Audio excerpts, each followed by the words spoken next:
Per Januari, pemerintah resmi memberlakukan tarif pajak penghasilan baru atau PPh tahun 2023, yaitu besarannya mereka yang punya penghasilan 5 juta per bulan atau 60 juta per tahun akan kena pajak 5%.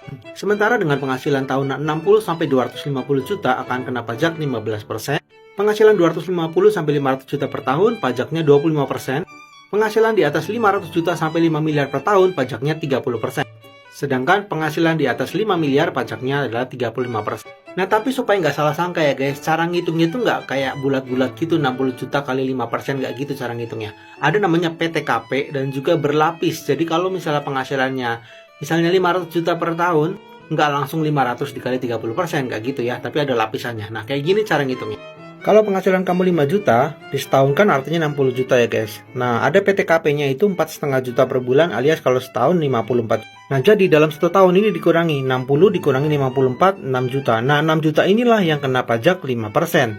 300.000 dibagi 12, 25.000 per bulan atau 300.000 per tahun. Itulah pajak 5%. Nah, kalau misalnya gaji kamu 10 juta, berarti kalau setahun 120 juta ya. PTKP-nya 54 juta. Nah, PTKP ini berlaku untuk yang masih single ya, belum punya tanggungan istri dan anak.